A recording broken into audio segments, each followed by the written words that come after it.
Down at Kelly's Pub, across the edge of town, and I told the boys my story, and we had another round. Oh, drink and fight. We'll drink and fight. And if I see a pretty girl, I'll sleep with her tonight. Yes, I'll drink and fight. Hey, Revolutionary Brewer here, back with another canned kit beer review. The last couple weeks, or the last two episodes in this little series, I showed you a couple real easy ways to make really good canned kit beer. So this will be the third episode. Tonight I'm going to show you another really easy recipe for a canned kit beer. And then as we go on, we'll start adding a little bit of complexity into the brewing and just show you a couple different ways to jazz up the canned kits. But for this one here, we're just going to continue on and go with a really easy recipe. So I'm here. I got my Lakeport brewing hat on, Lakeport Pilsner. This one is. Seen it at one of the thrift shops, Value Village, down here in Nova Scotia. It was there for $2, so I picked it up, brought back some memories from when I was working as a plumber's apprentice up in Toronto. I used to, Friday when I'd get off work, get the plumber to drop me off at the beer store so I could stop in and grab some Lakeports, and he'd always laugh at me. We'd get to work on Monday and he'd tell my boss to give me a raise so I could buy some real beer like Molson or Labatt's, but Lakeport, I don't think it still exists today, but their big thing was $1 a beer, so you could get a dozen beer for $12 plus deposit, I think, or something like that. But anyways, that was the good old days, a lot of fun back then. Right down in Nova Scotia here now, I think it's about $21 for a dozen beer, so those days are long gone. But anyways, on with the review. Today what I'm going to do is open up the beer and pour it, and then give you the recipe for it. This one's brewed in like a 710 milliliter Corona bottle. So what this is, it's a kit for Belgian Ale. The taste of it, I think it tries to copy the style of something like Stella Artois, but as you can see in the bottle, it's a little bit darker. The lighting's not the best, so it probably looks a little bit darker than it is, but it is a little bit of a dark beer. But let's give it a pour and we'll see how it turns out. Just open it up here.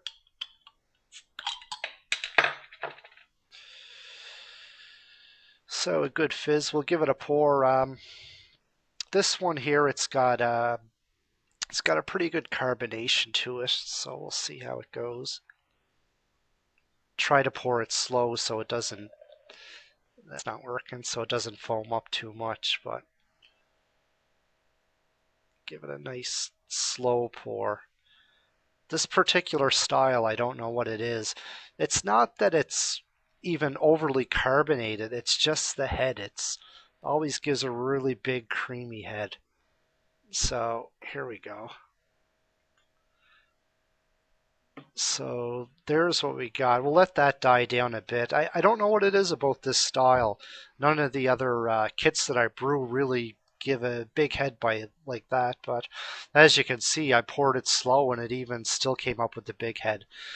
So what I'm going to do before we taste it, I'll go ahead and I'll put the ingredients up on the screen and explain what I did. Just started out with a very basic kit. It's the Brewcraft Belgian Ale kit. Really good kit. Usually I use the Coopers, but the local brew store started getting these ones in, so I started going, mixing it up a little bit and trying these.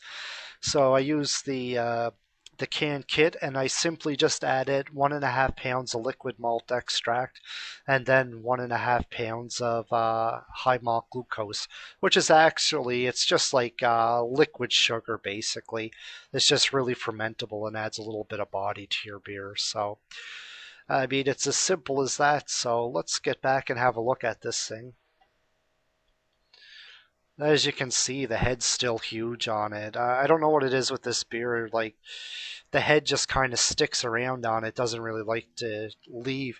Even when this all dies down, when you're drinking it, there's still going to be a head. So let's give it a taste and see how it goes.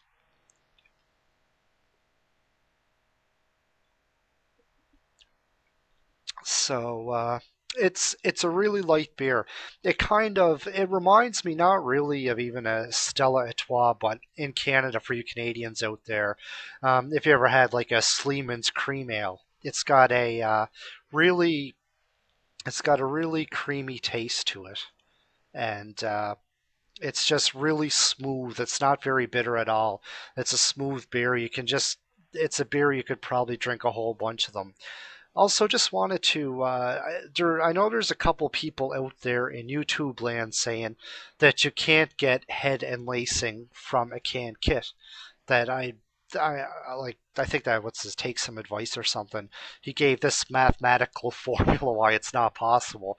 Well, I don't know. This is a canned kit, and if you can see that, it looks. I think that I'm not even a bit. Lacing doesn't matter to me. I don't care, and I don't need a huge head. But I mean, this is from a canned kit, and there's definitely a big creamy head, and there's definitely lacing. You can't just make beer once or twice from a canned kit and say that you can't produce good beer from a canned kit. It's like anything, it takes practice and it takes good technique. There's a whole bunch of different things that you learn as you brew, and that's, guys like Craig Tube out there. He's been brewing with canned kits for 20 years, so he knows all the ins and outs and, what's going to really make a good beer. So, yeah, like I say, look at that. The head's still going strong on that, and it will right to the bottom of the beer. This, like I said, this is one of the most unique can kits because it just gives every time a big. And I didn't really put. I actually put a little bit less corn sugar in for priming than usual. Usually I use a cup and a quarter. For this, I try to keep it down to around a cup. But whatever it is in the kit, it produces a really foamy and smooth head, and the beer tastes the same way. It's really, really smooth. You could probably plow back a dozen of these no problem, and it's just really smooth drinking, great beer. So, anyways, like I said, next time we're going to. I got a dark ale back brewing there. I don't know if you can see my little brewing. There it is. There's my big brewery. I got a couple carboys and a couple buckets, but like what you guys see here is the whole apartment, so it's a really small apartment, so I don't have room for too much.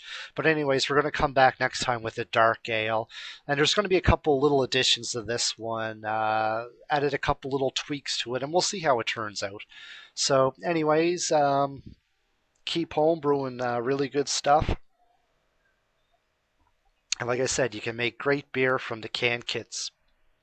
Cheers.